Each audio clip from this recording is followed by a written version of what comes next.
हमें फ़ख्र है अपने पाकिस्तानी होने पर, हमें फ़ख्र है अपने बोलवाला होने पर। आज के शो में मैं हूँ नादिया फ़ारूक और आज हम डिस्कस करेंगे नैब ने क्यों किया JIT के मेंबरान को बतौर इस्तग़ासा तलब, अपीलों पर अपील, एक बार फिर नज़रसानी की दरख्वास्त दायर, बड़ी ईद के बड़े मज़े, मवेशी मंडी में रौनक़े उरूज पर।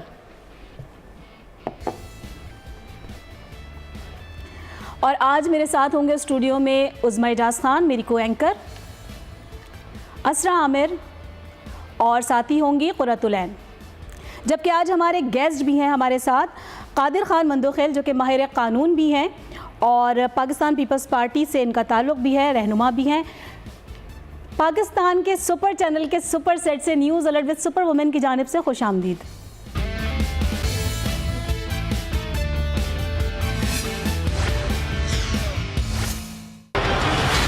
आले शरीफ के खिलाफ रेफरेंसेस, तहकीक हुई फिर तफ्तीश, अब बयान कलम बंद होंगे। बदउनवानी मनी लॉन्ड्रिंग इकामे, नाअहली के फैसले पर नजरसानी की एक और अपील। अमरीकी अफगान पॉलिसी, कौमी सलामती मुकद्दम, नाअहल नवाज से मुशावरत क्या जरूरत।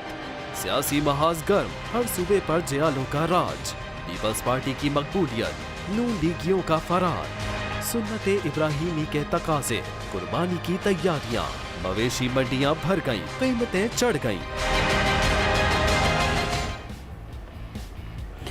जी, नैब की कार्रवाई जारी है और शरीफ ख़ानदान के गिर्द तहकीकात का घेरा तंग होता जा रहा है और हम ये देख रहे हैं कि जो कार्रवाई आगे बढ़ रही है, मज़ीद परेशानियां शरीफ ख़ानदान के हिस्से में आ रही हैं। एक जो अहम खबर इस वक्त सामने आई है वो ये कि JIT के मेंबरान को नैब ने तलब कर लिया है, बतौर इस्तग़ाज़ा उन्हें तलब किया गया है। कुछ क्लैरिटी चाहिए होगी उनको, जिसकी वजह से अब जो नैब के मेंबरान हैं वो आके उन तमाम सवालात का जवाब देंगे जो कि नेशनल अकाउंटेबिलिटी ब्यूरो को चाहिए। हमारे साथ मौजूद हैं हमारे इन हाउस गेस्ट हैं कादिर खान मंदोखेल साहब। आप क्या समझते हैं कि ये जो तलब है JIT के मेंबरान को नैब में, अब वजह क्या है? क्या कुछ इस तरह की क्लैरिफिकेशन चाहिए मज़ीद नैब को इस हवाले से? इस्तग़ासा उनका होना बहुत ही ज़रूरी इस वजह से है कि ये सारी जो मटेरियल है वो कलेक्ट किए JIT ने। अब मेरे हिसाब से वैसे ये केस ये चल चुका है। इस केस का ऑलरेडी मतलब कहने का ये है कि एक केस ऑलरेडी सुप्रीम कोर्ट में जवाब दर जवाब जो है दाखिल हो चुका है। जितनी आर्टिकल 10 के तहत जितनी भी फेयर ट्रायल के वजह से सुप्रीम कोर्ट ने अपॉर्चुनिटी देनी थी वो दे चुके हैं शरीफ बरादरान को, तो एक लिहाज से तो वो मुकम्मल केस हो चुका है। अब चूंकि प्रोसीडिंग ये है कि सुप्रीम कोर्ट का आर्टिकल 184 के तहत जो इख्तियारात थे वो तो उन्होंने कर लिए है, लेकिन उसके बाद जो मजीद जो ट्रायल कोर्ट है उसका नैब कोर्ट। आपको ये बताता चाहूँ कि ये वही नैब कोर्ट है जो मियां नवाज शरीफ साहब के पहले दौर में, और फिर जनरल मुशर्रफ ने उसको थोड़ी अमेंडमेंट करके उसको मजीद चीज़ें लाकर उसको, अब ये इस्तग़ासा की जो गवाह है JIT मेंबरान, जारी बात मैं और आप तो नहीं हो सकते। एग्जैक्टली ये इन्हीं लोगों ने मटेरियल कलेक्ट की। अब इनसे इनकी वकील अगर जैसे बाज़ाहिर तो लग रहा है कि ये फरार हो चुके हैं, 2 बेटे पहले इसके मुल्क से बाहर हो चुके हैं। अब मियाँ साहब भी जो है ना वो इसी तरह जो है ना वो हलचल में लगे हुए हैं। तो ये सवाल ये है कि ये अव्वल तो ये फेस करेंगे नहीं। अगर ये फेस करें तब उनकी वकला उनके ऊपर सवाल करेंगे कि आपको फलान डॉक्यूमेंट्स कहाँ से आए, किस तरीके से है। तो इस वजह से ज़रूरी है इनको एज ए इस्तग़ासा के गवाह होने की। अच्छा, लेकिन इस पर भी क्वेश्चंस उठाए जा रहे हैं और ये कह रहे हैं कि क्यों बुलाया जा रहा है JIT अरकान को दोबारा, नैब क्यों तलब कर रहा है। मतलब बहुत सारी इस तरह के सवालात हैं जो कि दूसरी जानिब से उठाए जा रहे हैं कि हमारी जो अपील है अभी वो ज़ेर समाअत है, उस वक्त तक अभी कार्रवाई रुकनी चाहिए। इस पर आप क्या कहेंगे कानून? देखिए, अव्वल तो ये कि अपील है ही नहीं है। सबसे बड़ा गलत बयानी तो ये है कि वो अपील नहीं है।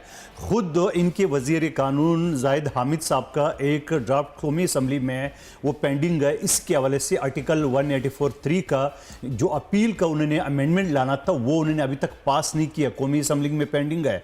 उसके बाद सेनेट ने पास होना है, फिर प्रेसिडेंट ऑफ पाकिस्तान ने साइन हो के तब जाके अपील का होगा। अभी सिर्फ रिव्यू होगा। रिव्यू से मुराद ये है कि इन्हीं जजेस साहिबान के सामने दोबारा पेश होंगे। मैं तो हैरान हूँ कि ये किस मुंह से दोबारा इस जजेस साहिबान के पीछे के सामने जहां उनको गाली गलोच कर हैं, जहां उनके उज़रा ने बदतमीजी का और गाली गलोच का, गुंडागर्दी का इंतहा कर दिए, अब वो दोबारा उसके सामने जा रहा है। तो ये भी एक अकल से फारिग लग रहा है। एक चीज़ ये जानना चाहूँ कि अगर नाहिल वज़ीर आज़म के हवाले से अगर बात कीजिए, आपने कहा बहैसियत कानूनदान क्या कहते हैं, अदलिया के फैसले को एक तरह से चैलेंज किया जा रहा है, बार बार चैलेंज किए। तो तौहीन अदालत के मुर्तकिब तो हो ही रहे हैं, लेकिन अदलिया के फैसले को चैलेंज करना कानून क्या कहता है? देखिए, बात यह है कि कानून तो सीधा साधा आर्टिकल 6 अगर आप देख लें, उसकी पहला, दूसरा, तीसरा क्लास यही है कि अदालती फैसलों की मजाक उड़ाना, ठीक है, और अदालती जजेस को इस तरह थ्रेट करना और उसको पब्लिक के सामने, अब पब्लिक के सामने, पहले वो इस्लामाबाद से लेके लाहौर तक तो पब्लिक के सामने उसने जितनी अदालतों का मजाक उड़ाना तो उड़ा चुके हैं।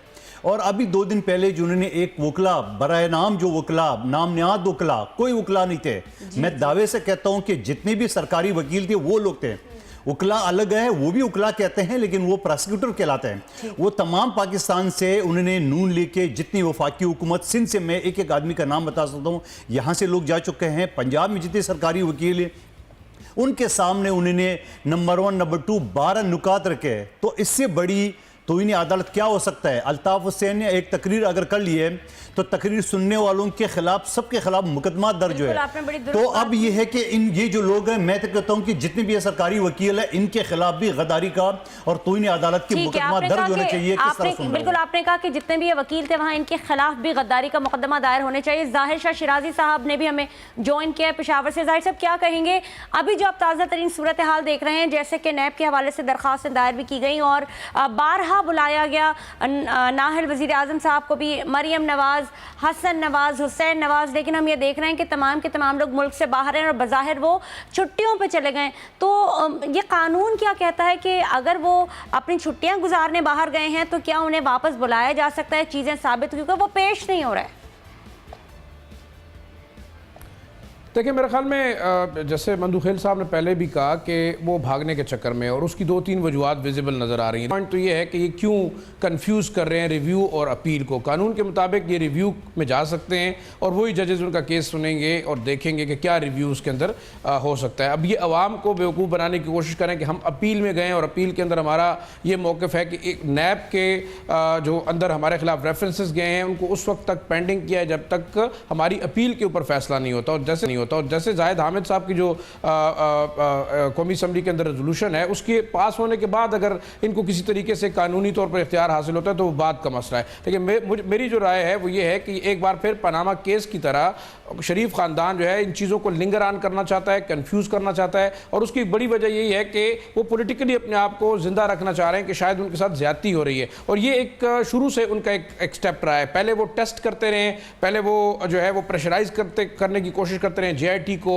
फिर जो है उनके वज़रा जो है धमकी आमेज़ उनका रवैया रहा है, वो तौहीन अदालत करते हैं, जजों की तौहीन करते रहे, जजों के साथ जो है वो ओपनली उनको गाली गलौज करते हैं। तो मेरे ख्याल में ये एक स्ट्रेटजी के तहत जा रहे हैं। दूसरा, उन्होंने इस दफ़ा ज़रा जो स्ट्रेटजी चेंज की वो अवाम के पास ज़रूर गए, लेकिन अवाम को अदालतों के खिलाफ उकसाते रहे, क्योंकि बारहा वो पूछते रहे कि जनाब 5 लोगों ने जो है वो 22 करोड़ के मुंतखब वज़ीर आज़म को निकाल दिया, तो आप क्या करेंगे? तो इसका मतलब ये है कि ये तो एक लिहाज से मुल्क के अंदर बगावत बर्पा करना चाह रहे थे जो कि कामयाब नहीं हुए। अब आखिरी स्ट्रेटजी वही है कि वो किसी तरीके से चीज़ों को कन्फ्यूज़ करते हुए लिंगर ऑन करें। नैब पहले ही उनके साथ है। मेरे ख्याल में अगर जस्टिस एजाज अफजल ऑब्जेक्टिवली इसकी नैब की कारकर्दगी को ओवरव्यू करते हैं और उनको शायद कुछ खौफ होगा सुप्रीम कोर्ट का, तो मामलात सीधे होंगे। वरना आप देख लें नैब जिस तरीके से चीजों को कंफ्यूज कर रहा है। कारकर्दगी की आप अभी बात कर रहे हैं, यही बात मैं अपने गेस्ट से भी पूछूंगी। सर, अभी नैब ने कहा है कि जो नोटिस जारी किए हैं कि ईद से पहले पहले ये कार्रवाई मुकम्मल कर ली जाए। तो जिस तरह से नैब इस वक्त मुतहरिक दिखाई दे रही है, और अगर हम माजी की भी बात करें, बहुत से ऐसे केसेस थे जिन्हें बंद कर दिया गया, इस वक्त जो नैब कार्रवाई कर रही है इससे आप कितना मुतमईन हैं? देखिए, नैब तो पहले से मशकूक अदारा है और आप पूरा 4 साल का नैब का कारकर्दगी देख ले कि उनको सिंध के अलावा स्पेशली कराची में, और कराची में बहुत सारी जमातों के अलावा पीपल्स पार्टी के अलावा इंतकामी कार्रवाई, इससे पहले यही नैब नवाज शरीफ साहब का सैफ रहमान जो आज कतरी शहजादा को पार्टनर लेके और जाली खतूत तो लिए फिर रहे हैं, खुद उनके वफाकी वजीर, खुद मौजूदा वज़ीर आज़म ये फरमा चुके हैं कि पीपल्स पार्टी के साथ ज्यादती हुई है। आज आसिफ अली जरदारी को अगर 16 साल बाद बाइज्जत बरी कर दिए है, सादिक अमीन डिक्लेयर कर दी अदालतों ने, तो मैं समझ रहा हूँ कि हरजाना ये डैमेजेस किसके खिलाफ होगा। अब सवाल ये है शरीफ बरादरान के ऊपर जो उनको नज़र, आपको याद होगा कि 1-2 साल पहले जब इनका वजीर राना मशहूद साहब रंगे हाथों 5 करोड़ पे पकड़े गए उनके दफ्तर में, जब नैब ने थोड़ी सी कार्रवाई की है तो खुद नवाज शरीफ साहब ने क्या क्या धमकी नहीं दी, आपकी मीडिया, तमाम मीडिया ने नशर कर लिया है। अब सवाल ये है कि उम्मीद थोड़ी सी ये है कि चूंकि सुप्रीम कोर्ट का जस्टिस मॉनिटर कर रहा है, जो कि इनको इसके ऊपर एतराज है। आपको किस बात का एतराज है? हमारे यहाँ कानून, ज़ाहिर शाह साहब सुन रहे हैं, हमारे यहाँ कानून जो हमारे एंटी टेररिस्ट जो अदालतें हैं उनको एडमिनिस्ट्रेटिव जो ना वो जज हाई कोर्ट का कर रहा है, तो वहां तो आपको एतराज नहीं है। और ये कानून भी आप ही लाए 1997 में। उसके बाद आपने नेशनल एक्शन प्लान जो आर्मी पब्लिक स्कूल के बाद आपने एक लाए, पूरे पाकिस्तान में पीपल्स पार्टी ने न चाहते हुए भी उसको हामी भर दी। आप मुझे बताओ उस 20 नुकात में आपने कौन से नुकात पे अमल किए है? आज आप देख रहे हैं ये मुल्क से फरार होना चाह रहा है और इनको शायद वही मजे आ रहे हैं जो पहले 8 साल बाद सजा याफ्ता और सऊदी अरब जाके उसके बाद आया और सुप्रीम कोर्ट में अपील भी इसकी मंजूर हो गई, एक्विट भी हो गई। इनको वही मजे नजर आ रहे हैं, शायद वो मजे दोबारा उसको मिलने वाला नहीं है। मंदुखेल साहब, आपको अब क्या लग रहा है, क्योंकि अब सुप्रीम कोर्ट मॉनिटर कर रही है नैब की पूरी कार्रवाई को, तो अब आप नैब से क्या एक्सपेक्ट कर रहे हैं? क्या ये क्लीन एंड क्लियर हो सकेगी जितनी भी कार्रवाई है? मेरे हिसाब से मैं पहले ही अर्ज कर चुका हूं कि ये पूरा केस पहले सुप्रीम कोर्ट के सामने चल चुका है। मजीद उसमें नई बात क्या आएगी? कतरी खत ने आना तो नहीं आया। उसके बाद जो दूसरे एविडेंस, यानी एक उन्होंने नुक्ता निकाला, उसके पीछे पूरा पंडोरा बक्स जो ना खुल गया और यही सारे जवाब दर जवाब सुप्रीम कोर्ट के सामने चल चुके। अब नेब के सामने वो जो पेशी में नहीं जा रहे हैं, तो वो इस वजह से नहीं जा रहे, उन्हें क्या कहना है वहां पे। और नेब जो अब देख रहे हैं, नेब इस वक्त भी मेरे हिसाब से उनको रिलीफ दे रहे हैं कि नेब अगर रावलपिंडी है तो पूरा का पूरा नेब उठा के उन्हें लाहौर रखे। भाई आप ऐसा करें, जाती उमरा उनके हाउस के अंदर आप नेब अपना दफ्तर बना ले, वहां शायद आपको मजीद फैसिलिटेट उनको करना पड़े। ये भी मैं कहता हूं आर्टिकल 25 की खिलाफवर्जी है। आर्टिकल 10 है सिबियत तजावज़कर है, तो ये आम लोगों के साथ जो जूते मार मार के साइकिल चोर को आप जेलों के अंदर डाल रहे हैं और इतना बादशाहों को आप इस तरह से रिलीफ दे रहे हैं। और फिर मैं ये समझ रहा हूं कि मीडिया के थ्रू भी अगर खबर जारी हो गया तब जाके उनको नोटिस वसूल हो चुका है मेरे हिसाब से। पीटीआई के रहनुमा फवाद चौधरी ने भी हमें ज्वाइन किया है। सर, आपको खुशामदीद कहेंगे प्रोग्राम में। हम देख रहे हैं कि ख्वाजा आसिफ जो हमारे वजीर खारजा हैं, उन्होंने अभी दौरे पर जाना है चाइना और रशिया के। पहले उनका ये प्लान था कि उन्होंने अमेरिका जाना था, लेकिन डोनाल्ड ट्रंप के हालिया बयान के बाद उन्होंने वहां पर जाना है। डोनाल्ड ट्रंप के बयान के हवाले से जो है वहां पर बातचीत होनी है। लेकिन जो अहम बात सामने आई है वो ये है कि वहां जाने से पहले वो गए हैं नवाज शरीफ साहब के पास और उनसे, उन नाअहल वज़ीर-ए-आज़म से उन्होंने क्यों मुलाकात की। इस हवाले से मैं जानना चाहूँगी क्या वजह है, क्या वहाँ पर उन्होंने रशिया और चाइना में जाके डोनाल्ड ट्रंप के इस बयान के हवाले से बात करनी है या फिर नवाज शरीफ की नाअहली का रोना रो रहा है?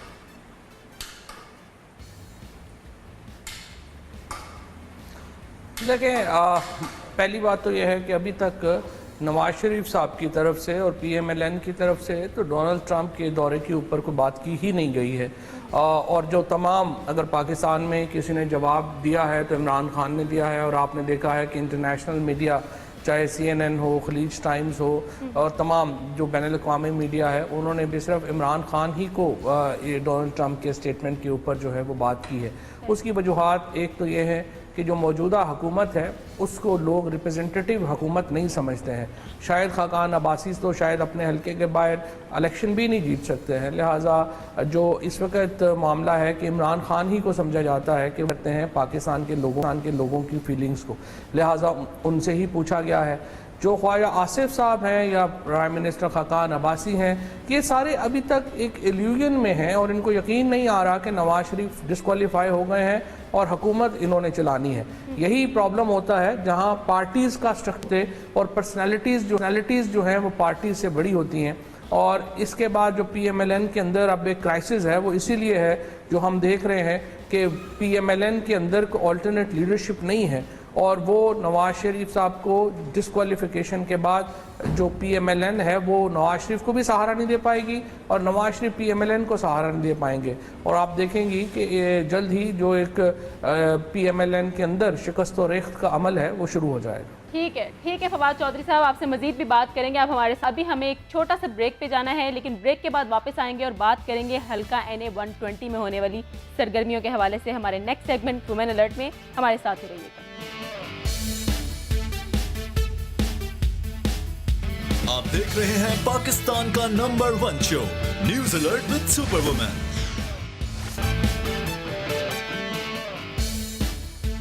Welcome back to the show viewers. अब हम बात करेंगे खवातीन से जुड़ी खबरों की और पाकिस्तानी सियासत में खवातीन के किरदार की। हमारा सेगमेंट है women alert. Benazir income support मुस्तहिक़ व नादार अफराद के मुआशी तहफ़्फ़ुज़ के लिए शुरू किए जाने वाला अपनी नौइयत का मुनफरिद प्रोग्राम है, जिसके तहत मुस्तहिक़ीन की मदद की जाती है। ताहम मुस्लिम लीग नून की हुकूमत में इस प्रोग्राम में 6 अरब 78 करोड़ 86 लाख 77 हजार रुपए की माली बेज़ाब्तिगियों का इंकिशाफ हुआ है। माली साल 2016-17 की ऑडिट रिपोर्ट के मुताबिक साल 2015 के दौरान इस प्रोग्राम से मुस्तफीद होने वाले 1 लाख से जायद अफराद मशकूक पाए गए, लेकिन उन्हें 2 अरब से जायद रकम अदा की गई और ये खती रकम ताहाल रिकवर नहीं हो सकी। जबकि कॉन्ट्रैक्ट मुलाजमीन को भी रेगुलर करने से कौमी खजाने को करोड़ों का नुकसान पहुँचा। बेनज़ीर इनकम सपोर्ट प्रोग्राम की चेयरपर्सन मारवी मेमन इदारे पर तवज्जो देने के बजाय नाअहल साबिक वज़ीर आज़म के दिफा में पेश नजर आती हैं। ऐसे में सवाल ये है कि मुतालिका हुकाम इस मामले पर ख्वाब गफलत में क्यों मुब्तला हैं और कौमी खजाने के अरबों रुपए किस तरह रिकवर किए जाएंगे। जी व्यूवर्स, रिपोर्ट आपने देखी बेनज़ीर इनकम सपोर्ट प्रोग्राम, जिसमें बहुत सी माली बेज़ाब्तगियों का अब इंकशाफ हुआ है। इस हवाले से बात करेंगे। सबसे पहले फवाद चौधरी साहब, आपसे ये बताइएगा कि मारवी मेमन जो इसे चेयर कर रही हैं इस पूरे प्रोग्राम को, उनका तो ध्यान ही कहीं और है। मुस्लिम लीग नून के जलसों में वो दिखाई दी, जीटी रोड पर वो दिखाई दी, लेकिन यहाँ पर जो इतनी माली बेज़ाब्तगियाँ हो रही हैं, इतना ज़्यादा जो डेटा है जो मशकूक पाया गया उन अफराद का जिनको 2 अरब से ज़ायद रुपए दे दिए गए, इस हवाले से आप क्या कहेंगे? किस तरफ उनका ध्यान होना चाहिए था मारवी मेमन का?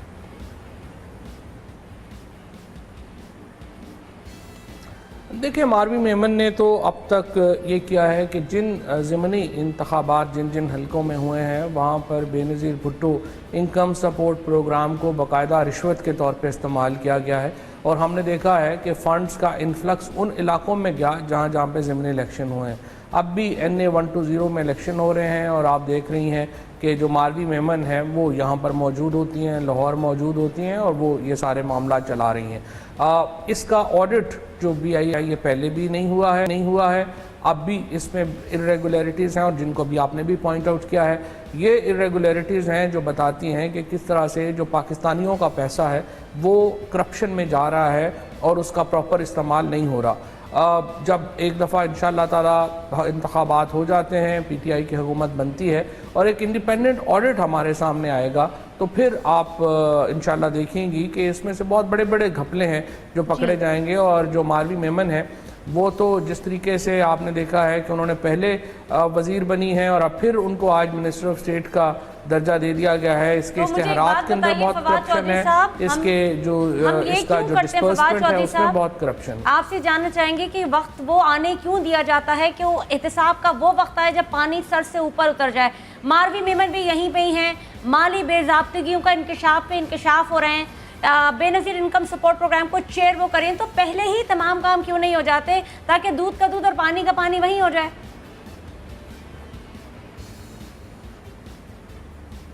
सही है, लॉजिकली आपकी बात दुरुस्त है, लेकिन क्या किया जाए कि जब चोर के एहतसाब पे चोर लगे होंगे तो एहतसाब कैसे मुमकिन हो सकेगा। अगर मारवी मेमन का एहतसाब करना है नवाज शरीफ साहब ने और नवाज शरीफ खुद करप्शन केसेस फेस कर रहे हैं, जो नैब के चेयरमैन हैं वो खुद करप्शन केसेस फेस कर रहे हैं, नैब के डिप्टी चेयरमैन के ऊपर अगर खुद FIR है, जो FIA के डायरेक्टर्स हैं, जो पुलिस अफसरान हैं, अगर उनको देख के वो इतने कमज़ोर हों कि वो हुक्मरानों के ख़िलाफ़ जो है वो कुछ काम इकदाम कर ही ना सकें तो फिर उसके ऊपर आप मुझे बताइए कि इनका एहतसाब कैसे मुमकिन हो सकेगा।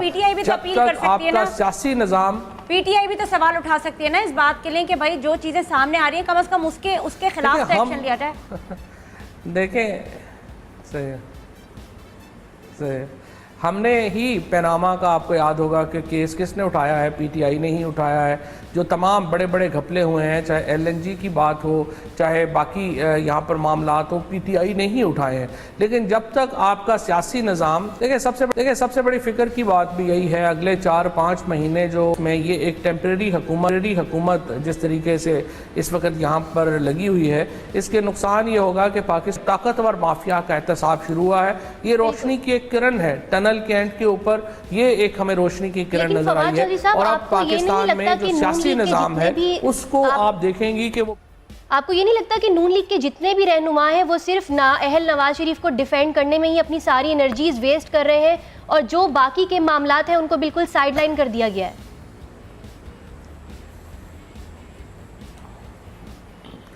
देखिए सबसे बड़ी फिक्र की बात भी यही है, अगले 4-5 महीने जो में ये एक टेम्परेरी हुकूमत जिस तरीके से इस वक्त यहाँ पर लगी हुई है, इसके नुकसान ये होगा कि पाकिस्तान की मईशत जो है उसको स्लाइड कर रही है। अभी भी $2 बिलियन आ मंथ हम जो है वो हमारा जो फॉरेन रिजर्व है उसमें से डिप्लीट हो रहा है, जो बहुत ही एक कह लें कि कंसर्निंग बात है। अब देखना यह है कि मामला चलेंगे तो कैसे इसको जो है वो देखा जाएगा, कैसे मामला जो है वो आगे बढ़ेंगे, और हम ये देखेंगे कि जो आपके यहाँ पर पॉलिटिकल निज़ाम है उसमें बेहतरी कैसे आती है। और उसमें बेहतरी आने के लिए जाहिर है कि ज़रूरी है कि आपका वोटर जो है वो इस बात को रियलाइज़ करे, और जब वोट दे तो वो देखे कि कौन सी जमात है जो कि आपको एक तब्दीली की तरफ लेके जा सकती है। इमरान खान का तो नारा ही गवर्नेंस है और करप्शन के ख़िलाफ़ जहाद है। देखते हैं अगले इंतखाबात में किस तरह से जो इसका वोटर जो है वो कैसे रिस्पॉन्स देता है। हमें उम्मीद बहुत है कि पैनामा के बाद एक बहुत बड़ी तब्दीली पाकिस्तान में आएगी। बिल्कुल, ये उम्मीद तो सबको है कि पनामा से फैसला आया है, उसके बाद एक तब्दीली ज़रूर आएगी इस मुल्क में और करप्शन का खात्मा होगा। व्यूवर्स, यहाँ पर एक वक्त होता है छोटे से ब्रेक का, लेकिन ब्रेक के बाद हम वापस आएंगे और बात करेंगे कुछ नैब के हवाले से कि नैब की कार्रवाई मुकम्मल होने में अब कितने दिन रह गए हैं बाकी। Stay tuned. आप देख रहे हैं पाकिस्तान का number 1 show news alert with superwoman. Welcome back after the break viewers. अब हम बात करते हैं कुछ 2018 के इंतखाबात और उससे पहले होने वाली इंतखाबी सरगर्मियों के हवाले से। हम देख रहे हैं कि इस वक्त पाकिस्तान की बड़ी बड़ी सियासी जमातें अवाम के दरमियान और अवामी नुमाइंदे बन के वो इस वक्त लोगों के साथ यकजा होकर पावर शो कर रहे हैं, जलसे कर रहे हैं। हमने देखा अभी हाल ही में सक्खर में बहुत बड़ा जलसा किया पीटीआई के चेयरमैन इमरान खान साहब ने। दूसरी तरफ हम देख रहे हैं कि बिलावल भुट्टो जो हैं वो भी बहुत सरगर्म होकर जलसे कर रहे हैं, बहुत ज़्यादा एक्टिव नज़र आ रहे हैं। लेकिन दूसरी तरफ हम देख रहे हैं कि हुक्मरान जमात क्या कर रही है, वो सिर्फ और सिर्फ इकट्ठे हो रहे हैं और अदलिया के खिलाफ, अदालतों के खिलाफ और इदारों के खिलाफ महाजाराई कर रहे हैं और तरह तरह के बयानात दे रहे हैं, जो कि बहुत ही शर्मनाक बात है। इस वक्त वो हमारी हुक्मरान जमात हैं। अभी उनके सियासी मुस्तकबिल के हवाले से हमारे पास इस वक्त दो बड़े लोग मौजूद हैं। एक हमारे साथ पीपल्स पार्टी के रहनुमा, सीनियर रहनुमा मौजूद हैं, कमर जमान कायरा साहब भी और फवाद चौधरी साहब भी हमारे साथ मौजूद है। लेकिन पहले मैं बात करूंगी कमर जमान कायरा साहब से। क्या सिचुएशन देख रहे हैं इस वक्त? आपकी तो पार्टी बहुत ज़्यादा एक्टिव है, खासतौर पर अगर हम बात करें सेंट्रल पंजाब की, बहुत ज़्यादा एक्टिवली आपके चेयरमैन हमें नज़र आ रहे हैं, आवाम में बहुत इंटरेस्ट ले रहे हैं, बहुत ज़्यादा दिलचस्पी ले रहे हैं। आप भी बहुत ज़्यादा एक्टिव हमें नज़र आ रहे हैं। लेकिन नून लीग को कहाँ देख रहे हैं? आपको लगता है आपको मुश्किलात का सामना होगा जब आपको पंजाब में इनका सामना करना पड़ेगा, या आप कॉन्फिडेंट हैं? देखिए, पहली गुजारिश तो ये है कि आप अपने तारफ में आपने फरमाया कि हम तो अवामी नुमाइंदे बन के जा रहे हैं। हम बन के नहीं जा रहे, हम अवामी नुमाइंदे हैं। दूसरी गुजारिश ये है कि सियासी जमातें इलेक्शन के माहौल में या इस तरह के जब गवर्नमेंट ब्लेंडर्स कर रही होती है और उसके खिलाफ जब बातें उठती हैं या उनके खिलाफ जब अदालतें फैसले देती हैं, तो नेचुरली उस अमल पे सियासी जमातें जो हैं वो अपना रिएक्शन भी देती हैं। मियां साहब के एक जो उन्होंने अपना एक माहौल बनाया हुआ था कि वो बड़ी ऑनेस्ट और बड़ी कॉम्पिटेंट गवर्नमेंट है, उसकी कलियां जब खुली हैं तो सारी कौम उस मामले में उनके खिलाफ खड़ी हुई। वो जमात के तौर पे आज भी मौजूद हैं, इसलिए कि सिर्फ मियां नवाज शरीफ डिस्क्वालीफाई हुए हैं, लेकिन उनकी गवर्नमेंट फेडरेशन में फेडरल गवर्नमेंट भी है और उनकी प्रोविंशियल गवर्नमेंट पंजाब में भी है, यही उनका बेस है। सही। पीपल्स पार्टी इंटीरियर सिंध की छोटी सी जमात है या पीपल्स पार्टी पंजाब की एक बड़ी जमात के तौर पे सामने होगी, इसका फैसला तो वक्त करेगा, कोई सियासी नजूमी शायद ना कर सके। लेकिन मेरा ख्याल ये है कि पीपल्स पार्टी बहुत सारे चैलेंजेस का मुकाबला माजी में भी करती रही है, आज भी कर रही है, और पीपल्स पार्टी के पास जो कुछ भी है मुख्तलिफ हलकों में हमने अपने गिर्द वो दायरे इकट्ठे नहीं किए कि जो ऑल अपोजिट फोर्सेस को और ऑल नेगेटिव फोर्सेस को, जिनको कल तक हम गालियां देते रहे, आज इकट्ठे करके अपने गिर्द इकट्ठे कर लें तो हम कहें कि जनाब ये हम बड़ा कमाल कर रहे हैं। मैं समझता हूँ कि मुस्लिम लीग नवाज पंजाब के अंदर एक बड़ी कुव्वत के तौर पे थी, उनकी कुव्वत यकीनन कमजोर हुई है। मियां नवाज शरीफ उनके लीडर, उसको उनकी साथ खुली है। पर ये बात भी दुरुस्त है, ये कहना कि जी सारे एमपीएस जो हैं वो डेवलपमेंट के कामों में पैसे लेते हैं, ये बिल्कुल नामुनासिब और गलत बात है। कुछ लोग होते हैं ऐसे, हाँ, सियासी काम कराना एक बहुत बड़ा लालच होता है क्योंकि हमारे हलकों के लोग, बहरहाल ये पाकिस्तानी सोसाइटी का अलमिया है कि यहाँ पे लोग गलियां नालियां खंबे, इस पे वोट देते, आज भी देते। ये असूलों की बातें जो आप करते हैं, ये कुछ लोगों का इशू है। मेजॉरिटी लोग आज भी कामों के वोट दे देते हैं। उसके ऊपर हमेशा गवर्नमेंटें प्ले करती हैं। मुस्लिम लीग ने जो पैसा रखा हुआ है, इनके एमएनए की ख्वाहिश अब ये है कि हुकूमत मौजूद है, थाने कचहरियां इनके चल रहे हैं, लिहाजा इनसे डेवलपमेंट भी करा ली जाए और अगले 2, 4, 5, 6 महीने जब तक गवर्नमेंट चलती है, इसको चला के अपने जरा वोट सीधे किए जाएं। फैसले लोग जो वक्त गुजरेगा, अभी इन पर ऊपर रेफरेंस खुलेंगे तो मियां साहब यकीनन उनकी कली भी खुलती चली जाएगी। वो बिल्कुल आपने ठीक कहा कि जो रेफरेंसेस खुलेंगे मियां साहब की कलई मजीद खुलती चली जाएगी। ये बात आपने की, आपका बहुत बहुत शुक्रिया, आप हमने हमें टाइम दिया। बहरहाल अब हम बात करेंगे नैब में। अब सिर्फ 12 दिन रह गए नैब के फैसले में, नैब की तमाम कार्रवाई मुकम्मल होने में, और ये बहुत कम दिन हैं। अब ये गिनती जो है वो उंगलियों पे गिनी जा सकती है। लेकिन साथ ही साथ हम ये देख रहे हैं कि इन्वेस्टिगेशंस भी हो रही हैं। नवाज़ शरीफ ख़ानदान जो है वो, बहुत सारी ऐसी खबरें भी आ रही हैं कि बैरून मुल्क फ़रार होने की तैयारियां भी की जा रही हैं। हक़ाइक़ को छुपाने के लिए डिले टैक्टिक्स भी इस्तेमाल की जा रही हैं। इन सब चीज़ों के बावजूद भी हम देख रहे हैं कौम बड़ी पुरुम्मीद है, और ख़ासकर जो स्टेक होल्डर्स थे इस पूरे पनामा केस के, वो लोग बड़े इस वक्त जो है वो पुरुम्मीद हैं, होपफुल हैं। हमारे साथ मौजूद हैं पाकिस्तान तहरीक-ए-इंसाफ के रहनुमा फवाद चौधरी साहब। फवाद साहब, ये बताइएगा कि बस 12 दिन रह गए हैं नैब की कार्रवाई मुकम्मल होने में, अब आप किस तरह का फैसला आता देख रहे हैं?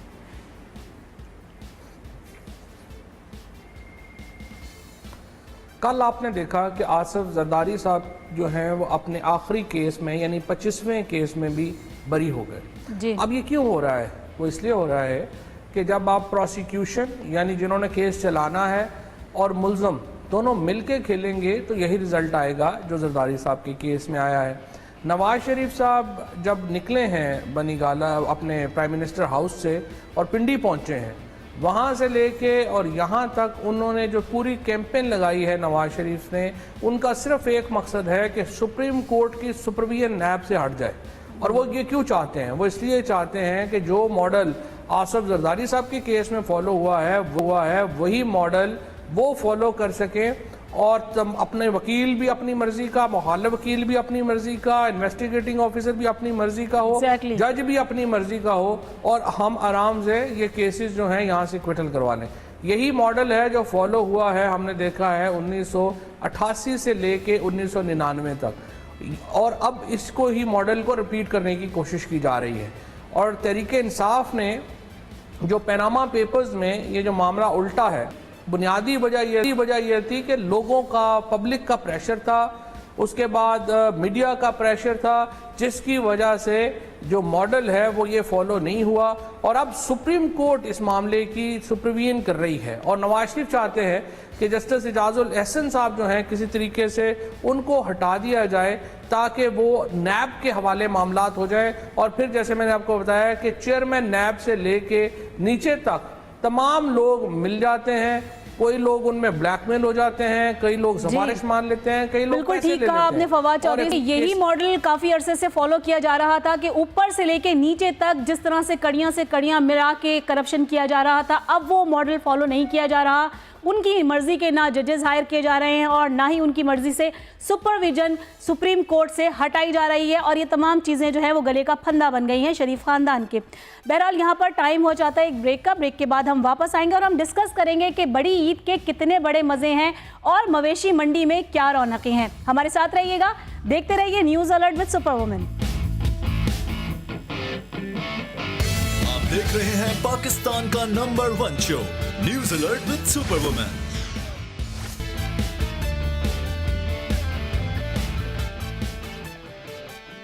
जी, अब हम बात करेंगे ईद कुर्बान के हवाले से कि ईद कुर्बान की इस वक्त क्या तैयारियां जारी हैं, किस तरह की रौनकें हैं जो उरूज पे पहुंच चुकी हैं। उसमें आप कुछ बताएंगी, आपने ईद की क्या तैयारी की, क्या आपने खरीद लिए बकरे? शुक्रिया बहुत बहुत जी। बिल्कुल, चूँकि मंडी जाने का मुझे बड़ा इत्तेफाक रहता है और मेरी बड़ी कोशिश भी होती है कि इंसान अगर जो ख़रीदने जा रहा है जानवर दिल से ख़रीदे, खूबसूरती। ईद तो बच्चों की होती है, बच्चों को बड़ा शौक़ होता है जानवरों का, और मुख्तलिफ़ मंडियों में जब हम जाते हैं तो वहाँ पर हम कीमतें भी देखते हैं, साथ ही साथ हम देखते हैं वहाँ पर कि जानवरों को किस खूबसूरती से सजाया गया है, उनके लिए किस किस किस्म के लवाजमात रखे गए हैं। और अभी नहीं, इसी साल नहीं बल्कि हमने मुख्तलिफ सालों में ये देखा है और गुज़िश्ता कई सालों से हमें देखते आ रहे हैं कि बहुत ही खूबसूरत जानवर मंडियों में लाए जाते हैं, लेकिन सवाल यहाँ ये पैदा होता है कि आया कि जानवरों की कीमतें रेंज में हैं, यानी वो तमाम तर लेने वाले जो कुर्बानी करना चाहते हैं, क्या उनकी रेंज में और उनके बजट में, उनकी दस्तरस में वो तमाम तर कुर्बानी के जानवर आते हैं या नहीं। तमाम तर सूरत हाल पर बात करेंगे। हमारे नुमाइंदे इस वक्त सुराबगोड की मंडी में मौजूद हैं, उनसे जानते हैं। इरशाद संजरानी, इरशाद सबसे पहले तो आगाह कीजिएगा, इस वक्त आप मंडी का माहौल क्या देख रहे हैं?